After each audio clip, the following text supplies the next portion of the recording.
போன எபிசோட் லாஸ்ட்ல ஹீரோயினை அரண்மனை கூட்டிட்டு வராருல்ல, அவங்கள வெல்கம் பண்ண வந்த கேங் வெள்ளை குளிரா இருக்கு அப்படின்னு சொல்லி அவர் உள்ள கூட்டிட்டு போறா. அப்ப ஹீரோவை கூப்பிட்டு என்ன எங்க அனுப்ப போறீங்க அப்படின்னு கேக்குறா. ஏன் உனக்கு பயமா இருக்கான்னு கேக்குறாரு. ஆமா, நான் இங்க வந்ததுல இருந்து நடக்கிறதெல்லாம் பார்க்கும்போது எனக்கு வேற எப்படி இருக்கும்னு கேக்குறா. உடனே அவர் தளபதி ஷின்சுவை பாக்குறாரு. அவர் உடனே அவங்க முகத்தை மூடி விடுறாரு. இப்போ உனக்கு சுத்தி எதுவும் தெரியாது, பயம் போயிடும் அப்படின்னு கேக்குறாரு. எனக்கு எதுவுமே தெரியல, என்ன ஒரு புதுசாலித்தனம் அப்படின்னு சொல்லி தம்ஸ்அப் பண்ணிட்டு அங்கேருந்து போறா. இப்ப ஹீரோக்கு அம்பு குத்திருந்தது இல்லையா, அதனால வைத்தியரை கூப்பிட்டு அவருக்கு ட்ரீட்மெண்ட் பார்க்க சொல்றாங்க. அவர் உடம்புல குத்தி இருக்கிற மிச்ச பீஸை அவர் வெளில எடுத்துட்டு கட்டு போடுறாரு. அவர் எடுத்து வச்ச அம்பு பீஸை யாருக்கும் தெரியாம அந்த கேங் எடுத்து மறைச்சு வச்சுக்கிறா. ஹீரோவோட ஹெல்த் எப்படி இருக்கு அப்படின்னு கேக்குறா. யாரோ ஒரு மருந்து போட்டிருக்காங்க, அது என்ன மருந்துன்னு தெரியல, ஆனா அதுதான் நிறைய ரத்தம் போகாம இவர் உயிரை காப்பாத்திருக்கு அப்படின்னு சொல்றாரு. உடனே ஹீரோ அந்த மோகினி பிசாசு தான் என் உயிரை காப்பாத்தினது அப்படின்னு சொல்றாரு. அதுக்கு கேங் கேக்குறா, அப்படின்னா உங்க உயிரை காப்பாத்தினதுக்காக தான் நீங்க அவளை இங்க கூட்டிட்டு வந்திருக்கீங்களா அப்படின்னு. ஏன் உனக்கு அவளை பார்த்தா பொறாமையா இருக்கான்னு கேக்குறாரு.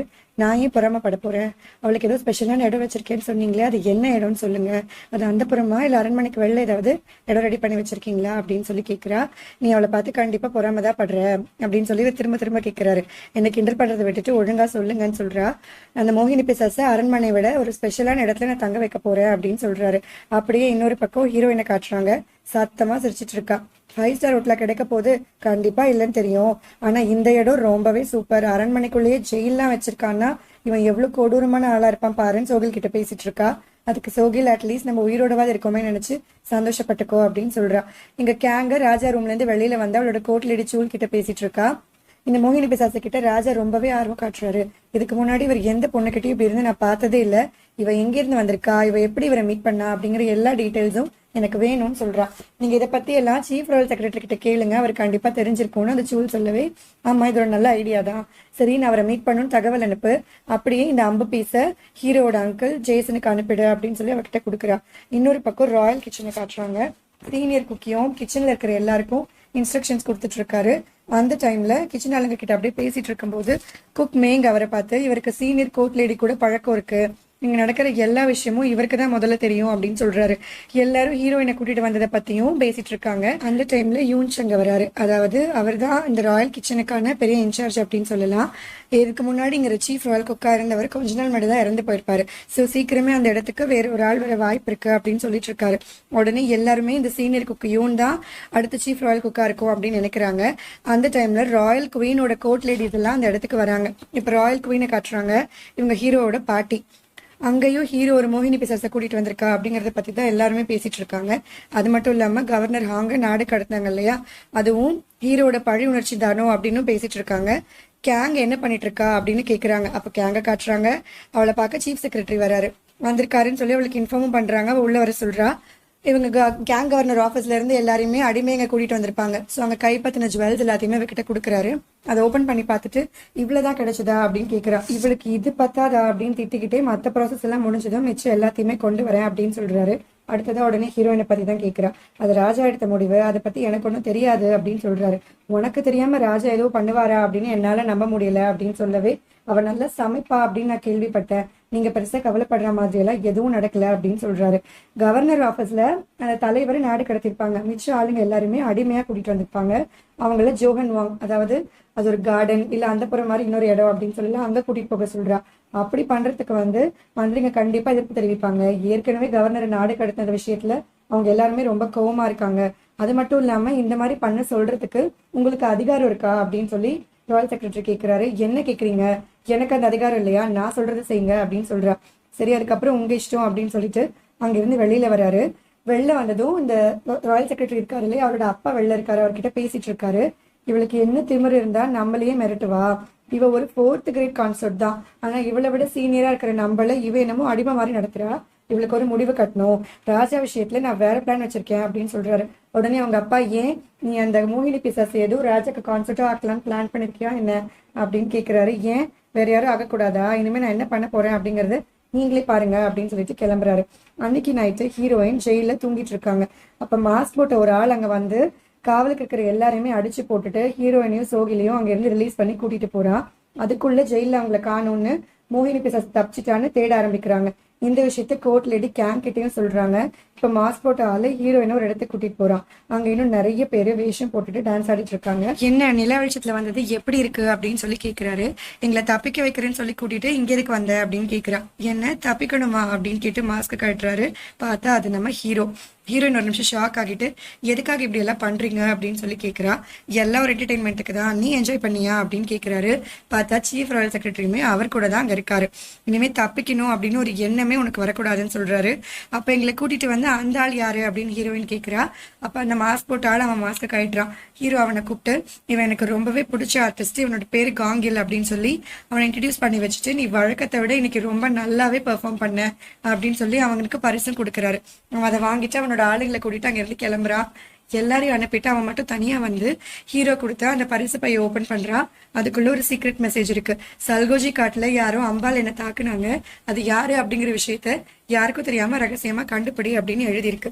அதுக்கப்புறம் ஹீரோயின் கிட்ட பேசிட்டு இருக்காரு. இந்த பெர்ஃபார்மன்ஸ் பத்தி கேட்கிறாரு. என்ஜாய் பண்ற நிலைமையில நான் இருக்கேன் அப்படின்னு சொல்லி எடுத்து பேசிட்டே இருக்கா. எப்பவும் ஏதாவது எடுத்து பேசிட்டே இருக்கியே, நீ வந்து தப்பிக்கணும் அப்படின்ற எண்ணமே உனக்கு வரக்கூடாது, அப்படி நினைச்சா என்ன நடக்கும் அப்படின்னு காட்டுறேன் பாருன்னு சொல்லிட்டு இரும்பு கம்பியை காய்ச்சி சொல்றாரு. ரெண்டு பேருமே பிடிச்சி கட்டி போட சொல்றாங்க. முதல்ல சோகிலுக்கு தான் சூடு வைக்க போறாங்க. அவ கத்தி அழுது ஆர்ப்பாட்டமே பண்றா. அதை பார்த்தது ஹீரோயின் பயந்து போய் தயவு பண்ணி எங்களை விட்டுடுங்க, இனிமே நான் தப்பிக்கவே ட்ரை பண்ண மாட்டேன், அவளை ஒன்றும் பண்ணாதீங்க அப்படின்னு சொல்றா. இவ மண்டி போட்டு கெஞ்சறது பார்த்ததும் ஹீரோவும் போனா போது அப்படின்னு சொல்லி இவளை விட்டுடுறாரு. அப்படியே பேசிட்டே இருக்கும்போது எனக்கு ரொம்ப பசிக்குது, ஏதாவது சாப்பிட ரெடி பண்ணு அப்படின்னு சொல்றாரு. ஏன்டா இவ்வளவும் பண்ணிட்டு என் கையில சமைச்சு வேற உன்னை கொட்டிக்கணுமா அப்படின்னு யோசிச்சுக்கிட்டே சாப்பிட என்ன வேணும் அப்படின்னு கேட்கிறா. ஏதாவது ஸ்பெஷலா ரெடி பண்ணு, ஆனா நல்ல ஞாபகம் வச்சுக்கோ, இதுக்கு முன்னாடி நான் சாப்பிடாத டிஷ்ஷா இருக்கணும், ஒருவேளை எனக்கு அது பிடிக்கல அப்படின்னா நீ தொலைஞ்ச அப்படின்னு சொல்றாரு. அப்பனா எனக்கு சோகில அசிஸ்டண்டா வேணும்னு கேட்கிறா. ஹீரோவும் ஒத்துக்கிறாரு. இப்ப சீனியர் யூன்ஸ் இருக்காரு இல்லையா, அவர் ஹீரோயினை ராயல் கிச்சனுக்கு கூட்டிட்டு போய் இவங்க இப்ப ராஜாக்கு மீல் ரெடி பண்ண போறாங்க அப்படின்னு சொல்றாரு. அங்க இருக்கிற யாருக்குமே இது சுத்தமா பிடிக்கல. ஒரு பொண்ணுக்கு எப்படி ராயல் மீல் எல்லாம் சமைக்க தெரியும், நீ எங்க படிச்சிருக்க அப்படின்னு, நீ சமையல் கத்துக்கிட்ட அப்படின்னு எல்லாம் கேக்குறாங்க. ஃபியூச்சர்ல இருந்து வந்திருக்கேன்னு சொன்னா இவங்க எல்லாம் நம்பவா போறாங்க, அதனால நான் ரொம்ப தூரத்துல இருந்து வரேன், அது என்னன்னு சொன்னா உங்களுக்கு புரியாது அப்படின்னு சொல்றா. அவளுக்கு ஹெல்ப் பண்ண இவங்க யாருமே ரெடியா இல்ல, அதனால எல்லாருமே அந்த இடத்த விட்டு கோவமா வெளியில போறாங்க. என்ன சமைக்கலன்னு ஹீரோயின் யோசிச்சுட்டு இருக்கா. வழக்கம் போல சோகில் மூக்கம் பிடிக்க ஆரம்பிச்சிட்டா. எனக்கு இங்க மீட் வாசனை வருது அப்படின்னு சொல்றா. ஏற்கனவே டேபிள்ல உட்காந்து மீட் எல்லாம் கட் பண்ணிட்டு இருந்திருப்பாங்க போல இருக்கு. குட்டி குட்டி பீஸ் எல்லாம் இருக்கு. அதை எடுத்து டேஸ்ட் பண்ணி பார்த்துட்டு இது பீஃப் மாதிரி இல்லையே, இங்க வந்து மான் கறி இருக்கா என்ன அப்படின்னு சொல்லி ஹீரோயின் கேக்குறா. உடனே யூன்ஸ் சொல்றாரு, ஆமா நேற்றுக்குதான் ராஜா வேட்டையாடனமான அனுப்பி வச்சிருந்தாரு, அது இங்கதான் இருக்கும்னு சொல்லவே ஹீரோயினுக்கு ரொம்பவே சந்தோஷமாயிடுது. செம்மையா ஒரு டிஷ் ரெடி பண்ணிடலாம் அப்படின்னு பிளான் பண்றா. இப்ப அந்த மீட்டை எடுத்து கட் பண்ணி சமைக்க ஆரம்பிக்கிறாங்க. இப்ப நம்ம யூஸ் பண்ற பல இன்கிரீடியன்ஸ் வந்து அந்த காலத்துல கிடையாது.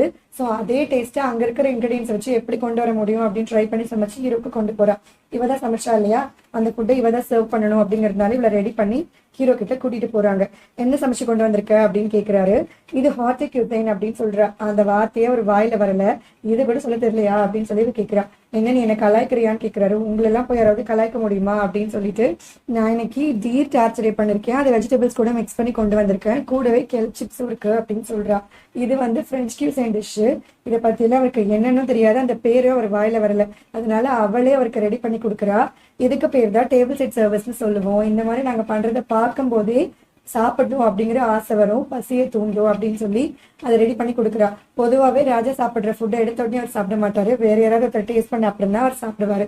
ஸோ அவரோட கோர்ட் லேடி ஃபர்ஸ்ட் ஃபுட்டை டேஸ்ட் பண்ணிட்டு ராஜாக்கு ஓகேன்னு சிக்னல் கொடுக்குறாங்க. இப்ப ஹீரோயின் ராஜாக்கு சர்வ் பண்றா. அதை சாப்பிட்ட உடனே சோலைவனத்துல மானெல்லாம் துள்ளி குடிக்கிற மாதிரியே அவர் ரொம்பவே என்ஜாய் பண்றாரு. அடுத்ததா பட்டாணியை வச்சு ஒரு ஸ்மூதி மாதிரி ரெடி பண்ணிருக்கா. அதை எடுத்து டேஸ்ட் பண்ண உடனே ஹீரோ சொல்றாரு, காலையில இருக்கிற சூரிய வெளிச்சத்துல இந்த பட்டாணி எல்லாம் வெடிச்சு அதுக்குள்ள இருந்து ஒவ்வொரு பட்டாணியும் ஃப்ரெஷ்ஷா வெளியில வர மாதிரி இந்த டிஷ் ரொம்பவே ஃப்ரெஷ்ஷா இருக்கு அப்படின்னு சொல்றாரு. இப்ப மெயின் டிஷ்க்கு வரா. டீர் வந்து வேட்டையாடி கொண்டு வந்தாங்க இல்லையா, அதை வச்சுதான் கொண்டு வந்திருக்கா. டைரக்டா அங்கேயே கிரில் பண்ணி சாஸ்ல டிப் பண்ணி அதை ஹீரோ கொடுக்குறா. அந்த டைம்ல ஹீரோவை பாக்கிறதுக்காக கேங் அங்க வந்திருக்கா. ஏன்னா இவ சமைச்சு ஹீரோ கொண்டு வந்திருக்க விஷயத்த ஆல்ரெடி கேள்விப்பட்டுட்டா. பொறாமையில இங்க கிளம்பியே வந்துடுறா. உள்ள போகணும்னு சொல்றா. ராஜா யாரையும் உள்ள அலோ பண்ணக்கூடாதுன்னு சொல்லியிருக்காருன்னு யூன்ஸ் அவளை உள்ள அனுப்ப மாட்டேங்கிறாரு. இவ ஃபோர்ஸ் பண்ணி டோர் ஓபன் பண்ணி பாக்குறா. உள்ள ரெண்டு பேரும் சிரிச்சு பேசிட்டு இருக்காங்க. அதுல இன்னும் கடுப்பாரா. இந்த சத்தத்தை கேட்டுட்டு கோர்ட் லேடி வெளியில வராங்க. அதனால இப்ப மெயின் டிஷ்ஷ ஹீரோ சாப்பிடறதுக்கு முன்னாடி ஹீரோயினை டேஸ்ட் பண்ணிட்டு ஹீரோக்கு கொடுக்குறா. அவ சாப்பிடுறத பார்க்கும் போதே இவருக்கு ரொம்பவே ஆசையா இருக்கு. உடனே அவங்க அம்மா ஞாபகம் வந்துடுது. நீயே ஊட்டி விடுன்னு சொல்றாரு. என்ன நான் அவளுக்கு ஊட்டி விடணுமா அப்படின்னு கேட்கிறா. ஏன் நீ பண்ண மாட்டியான்னு கேட்கவே வேற வழி பண்ணிதானே ஆகணும்னு ஒரு வாய் எடுத்து அவருக்கு ஊட்டி விடுறா. இது எல்லாமே வெளில இருந்து பாக்குற கேங்குக்கு இன்னுமே பொறாமை ஆகுது. நான் உங்களுக்காக ஒரு பெயிண்டிங் கொண்டு வந்திருக்கேன், சைனால இருந்து வந்திருக்கேன், அதை நான் உங்களுக்கு காட்டணும், இப்ப வரவா இல்ல அப்புறம் வரவான்னு கேக்குறா. நீ அப்புறம் வரதே நல்லது, இங்க இருந்து கிளம்புன்னு சொல்லிடுறாரு. ராஜா இவளை பார்க்காம திருப்பி என்ன பண்ண நினைச்சு கேங்குக்கு இன்னும் ரொம்பவே காண்டாகுது. இது எல்லாம் பார்த்துட்டு இருக்கிற ஹீரோயின் இதுக்கு மேல இங்க இருந்து சரிப்பட்டு வராதுன்னு சொல்லிட்டு நான் கிளம்புறேன் அப்படின்னு சொல்றா. ஹீரோ அவ கையை பிடிச்சு இழுத்து அவ பக்கத்துல வந்து நான் உன்னை சூஸ் பண்ணிட்டேன்னு அவ காதல சொல்றாரு. அதை இவ்வளவு பக்கத்துல வந்து ஏதாவது சொல்லணுமாடா அப்படின்னு சொல்லி மனசுக்குள்ள நினைச்சிட்டு அங்க இருந்து கிளம்பி வெளில வரா. இவன் சூஸ் பண்ணிட்டேன்னு சொல்றானே, எதுக்கு சூஸ் பண்ணா, என்னவா இருக்கும்னு யோசிச்சுட்டு வரும்போது ராயல் செக்ரட்டரி இவர்கிட்ட வந்து பேசுறாரு. ராஜா கிட்ட நீ உள்ள என்ன பேசினாலும் அங்க என்ன நடந்தாலும் உடனே வந்து என்கிட்ட சொல்லணும்னு சொல்றாரு. அது எப்படி சரி வரும், உள்ள நடக்கிறத நான் அவர்கிட்ட சொல்லி ஏதாவது பிரச்சனை ஆயிடுச்சுன்னா அவரோட கோவத்தை பத்தி உங்களுக்கு தெரியும்ல, நான் அவர்கிட்ட சொன்னது அவருக்கு தெரிஞ்சதுன்னா அவ்வளவுதான் என் தலை காலி அப்படின்னு சொல்றா. நீ இந்த இடத்துல இருக்க இல்லையா, இதுவே உனக்கு பெரிய டேஞ்சர் தான். இதுக்கு முன்னாடி ராஜா கேங் எப்பவுமே பார்க்க வந்தா திருப்பி அனுப்பினதே கிடையாது. தடவையா நீ இருக்கும் போது திருப்பி அனுப்பியிருக்காரு. இதனால அவன் மேல செம்ம காண்டில் இருப்பா. உன்னை கொல்றதுக்கு கூட அவ தயங்க மாட்டா. அதனால இந்த இடத்துல உனக்கு கண்டிப்பா ஒரு உதவி தேவை, அதுக்கு நீ என்ன யூஸ் பண்ணிக்கோ அப்படின்னு சொல்றாரு. நீங்க சொல்ற மாதிரி நான் பண்ணணும்னா எனக்கு ஒரு கண்டிஷன் இருக்கு. என்னோட ஹேண்ட்பேக்கை நான் மலை உச்சில தொலைச்சிட்டேன், அது எனக்கு கண்டுபிடிச்சு கொடுங்க அப்படின்னு சொல்லி கேட்கிறா. ஹேண்ட்பேக்ன்ற ஒரு வார்த்தையவே அவங்க எல்லாம் கேள்விப்பட்டிருக்க மாட்டாங்க. அது எப்படி இருக்கும், என்ன ஷேப்ல இருக்கும்னு காத்துல படம் எல்லாம் வரைஞ்சு காமிக்கிறா. கடைசியில துணி மூட்டை மாதிரி ஒண்ணு அப்படிங்கறத அவர் புரிஞ்சுக்கிறாரு. ஆமா அதேதான், அதை கண்டுபிடிச்சு கொடுங்க அப்படின்னு சொல்றா. அடுத்த நாள் காலையில ஹீரோ கிட்ட ராயல் செக்ரட்டரி அவருக்கு வந்திருக்கிற மடல் எல்லாத்தையும் படிச்சு காமிச்சிட்டு இருக்காரு. அதுல ஏகப்பட்ட சம்மன் இருக்கு. எதுக்காகன்னா கவர்னரை வந்து நாடு கடத்திருக்காரு இல்லையா, அதற்கு எதிர்ப்பு தெரிவிச்சு நிறைய ராஜாலாம் வந்து இவங்க கிட்ட சமன் அனுப்பியிருக்காங்க. ஏன் அப்படின்னா கேங்கோட கோர்ட் லேடி காங்க வந்து நாடு கடத்தினதுக்கு காரணம் இந்த மோகினி பிசாசு தான் அப்படின்னு சொல்லி ஒரு வதந்தியை பரப்பி விட்டுருப்பாங்க. சோ அவரு நாடு கடத்தினீங்க, இந்த மோகினி பிசாசை மட்டும் எதுக்கு சும்மா வச்சிருக்கீங்க, இவளையும் கொல்லணும்னு சொல்லிட்டு எல்லாருமே பெட்டிஷன் போட்டிருக்காங்க. அதனால அரசவையை கூட்டுறாங்க. ராஜா எல்லா மந்திரிங்க கிட்டயும் பேசுறாரு. ஆள் ஆளுக்கு அவங்க பக்கத்துல இருக்கிற கோவத்தை கொட்டி தீக்குறாங்க. ஒரு செட்டு ராஜாக்கு சப்போர்ட் பண்றாங்க, இன்னொரு செட்டு எதிர்க்கிறாங்க. இப்ப என்ன உங்களுக்கு, அவளை கொலை பண்ணணும் அவ்வளவுதானே அப்படின்னு சொல்லிட்டு ஹீரோயினை கூட்டிட்டு வர சொல்றாரு. அவளை கட்டி போட்டு கூட்டிட்டு வராங்க. வால் எடுத்துட்டு ஹீரோயின் பக்கத்துல வராரு. நான் இன்னில இருந்து இவ்வளவு சீஃப் ராயல் குக்கா அப்பாயிண்ட் பண்றேன் அப்படின்னு சொல்றாரு. இவளை கொல்லுவாருன்னு பார்த்தா இவளுக்கு பதவி பிரமாணம் பண்ணி வச்சிருக்காரு. நாங்க இருக்கிற எல்லாருக்குமே இன்னும் ரொம்பவே கோவம் ஆகுது. இந்த சீனை தான் நம்ம ஃபர்ஸ்ட் எபிசோட்ல பாத்திருப்போம். இப்ப இவளை ராயல் கிச்சன்ல ஹெட் குக் ஆக்கின விஷயம் ராயல் குவீன் இருக்காங்க இல்லையா, ஹீரோட பாட்டி, அவங்க காதுக்கு போது என்ன அவளை ராயல் குக்காவே ஆக்கிட்டானா அப்படின்னு சொல்றாங்க. ஏன்னா இவங்களை பாக்குறதுக்கு இப்ப கேங் வந்திருக்கா. இந்த விஷயம் எல்லாத்தையுமே அவதான் ராயல் குவீன் கிட்ட சொல்றா. சும்மா நீ என்ன பார்க்க வர மாட்டியே, என்ன விஷயம்னு சொல்லி கேக்குறாங்க. இப்ப அவளை ராயல் குக்கா ஆக்குனது மட்டும் கிடையாது, இவ வந்ததே கிரகணத்தன்னைக்குதான். இவ வந்த நாள்லயே ராஜா மேல அம்பு பட்டுடுச்சுன்னு சொன்ன உடனே ராஜா அம்பால தாக்கப்பட்டாரான்னு சொல்லி அவங்க கேக்குறாங்க. ஏன்னா இது வரைக்கும் இந்த விஷயம் அவங்களுக்கு தெரியாது. ஏன் இது வரைக்கும் இதை என்கிட்ட சொல்லல அப்படின்னு சொல்லி கேக்குறாங்க. ஹீரோ தான் அவங்ககிட்ட சொல்லக்கூடாதுன்னு சொல்லிட்டாரு. ஆனா இப்ப நடக்கிறதெல்லாம் பார்க்கும்போது என்னால சும்மா இருக்க முடியல. இந்த ராஜா, இந்த நாடு, இந்த அரண்மனை, இதுதான் எனக்கு முக்கியம், இவங்களுக்காக தான் நான் இருக்கேன் அப்படின்னு டயலாக் எல்லாம் பேசி அவங்க நல்லா உசு பேசி விட்டுடுறா. இன்னொரு பக்கம் ராயல் கிச்சனை காமிக்கிறாங்க. ஹீரோயின் வந்து இப்ப சீஃப் ராயல் குக் ஆயிட்டாங்க இல்லையா, அதனால ஜெயில இருந்து ப்ரமோஷன் பண்ணி இப்ப அவங்களுக்கு ரூம் எல்லாம் கொடுத்து போட்டுக்க யூனிஃபார்ம் எல்லாம் கொடுக்குறாங்க. அதே எல்லாத்தையுமே போட்டுட்டு இப்ப கிச்சனுக்கு வராங்க. யூன்ஸ் தான் அவங்களை கூட்டிட்டு வந்து இனிமே இவங்க தான் சீஃப் ராயல் குக்குன்னு சொல்றாங்க.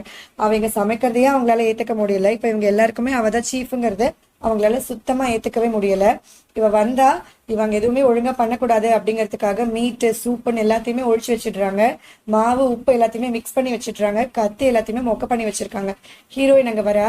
யார் யார் என்னென்ன பண்ணுவாங்கன்ற டீடைல்ஸ் எல்லாத்தையுமே கேட்டுட்டு இன்னைக்கு நீங்க தான் சமைக்க போறீங்க, எல்லாமே உங்களோட பொறுப்புன்னு சொல்லிடுறா. நீ தானே சீஃப் ராயல் குக்கு, எதுவா இருந்தாலும் நீ தான் பண்ணணும், நாங்க ஏன் பண்ணணும்னு அவங்க கேக்குறாங்க. இன்னைக்கு ஒரு நாள் நான் எதுவும் சமைக்க மாட்டேன், எல்லாத்தையுமே நான் அப்சர்வ் தான் பண்ணுவேன் ராஜா கிட்ட நான் ஏற்கனவே சொல்லிட்டேன். சோ டைமுக்கு சாப்பாடு போலன்னா நீங்க தான் விளைவை சந்திக்க வேண்டியிருக்கும்னு சொன்ன உடனே எல்லாருக்கும் ஒரு நிமிஷம் ஒண்ணுமே புரியல. டைமுக்கு மட்டும் லஞ்ச் ரெடி ஆகல, இன்னைக்கு நமக்கு சமாதின்னு சொல்லிட்டு மொக்க பண்ண கத்திய தீட்ட ஆரம்பிக்கிறாங்க. ஒழிச்சிச்ச சூப்பா எடுக்க ஆரம்பிக்கிறாங்க. இப்ப கட நாங்க சமையல் ரெடி ஆயிட்டு இருக்கு. இது எல்லாத்தையுமே ஹீரோயின் உட்காந்து என்ஜாய் பண்ணி பாத்துட்டு இருக்கா. அந்த டைம்ல ராயல் குவீனோட கோர்ட் லேடிஸ் அங்க வந்து ராயல் குவீன் ஹீரோயினை பாக்கணும்னு சொன்னதா சொல்றாங்க. இவளும் அவங்கள பாக்குறதுக்காக போறா. பார்த்தா உள்ள கேங் இருக்கா. இவ எதுக்கு இங்க இருக்கா, ஏதோ கொளுத்தி புட்டா போல இருக்கு அப்படின்னு ஹீரோயினுக்கு புரியுது. நீ தான் ராஜா கூட்டிட்டு வந்த ஆளா, உன்னை எதுக்கு சீஃப் ராயல் குக்கா அப்பாயிண்ட் பண்ணிருக்கான், அவங்ககிட்ட அப்படி என்ன இருக்கு அப்படின்னு எல்லாம் கேட்டுட்டு நீ என்ன சமைச்சு என்ன பண்ணி அவனை மயக்கி வச்சிருக்கியோ எனக்கு தெரியாது. ஆனா எங்க ராயல் குக்கா இருக்கணும் அப்படின்னா அதுக்கு போதுமான திறமை உனக்கு இருக்கான்னு எனக்கு தெரியணும்.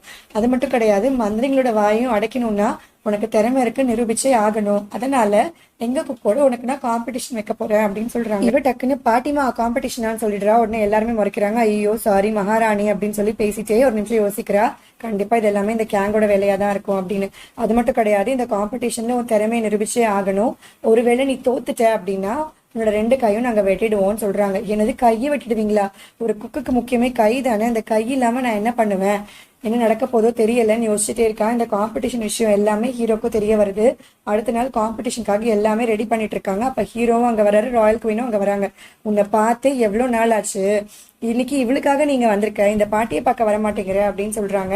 இந்த காம்படிஷன் பத்தி கேள்விப்பட்டேன், அது கூட நீங்க போட்ட ரூலையும் கேள்விப்பட்டேன், ஜெயிக்கிறவங்க தவிர மத்தவங்க கையை வெட்டிடுவேன்னு சொன்னீங்களாமே, அப்படின்னா ஒருவேளை இவ ஜெயிச்சு நம்ம குக்கு தோத்துட்டாங்கன்னா அவங்க கையை வெட்டிடுவீங்க தானேன்னு கேட்கும்போது, அது எப்படி, அவங்க ஏற்கனவே நம்ம செக் பண்ணி இங்க நமக்கு சமைச்சு கொடுத்துட்டு இருக்கிற ஆளுங்க தான், இந்த ரூல் அவங்களுக்கு பொருந்தாது அப்படின்னு சொல்றாங்க. அது எப்படி, ரூல்ஸ்ன்னு வந்துட்டா எல்லாருக்கும் ஒண்ணுதானே, அதனால இவங்க 3 பேர்ல யார் தோத்து போறாங்களோ அவங்க கையை வெட்டிடணும்னு சொல்லி கத்தியை கூட ரெடி பண்ணி கொண்டு வந்து அங்க வச்சிடுறாரு. இப்ப போட்டிக்கும் எல்லாம் ரெடி ஆயிட்டே இருக்கு. அதோட இந்த எபிசோடு முடியுது. அடுத்த எபிசோட்ஸ் இதே மாதிரி பாக்குறதுக்கு நம்ம சேனலை மறக்காம சப்ஸ்கிரைப் பண்ணுங்க. இந்த வீடியோ பிடிச்சிருந்தது அப்படின்னா மறக்காம லைக் பண்ணுங்க. தேங்க்யூ.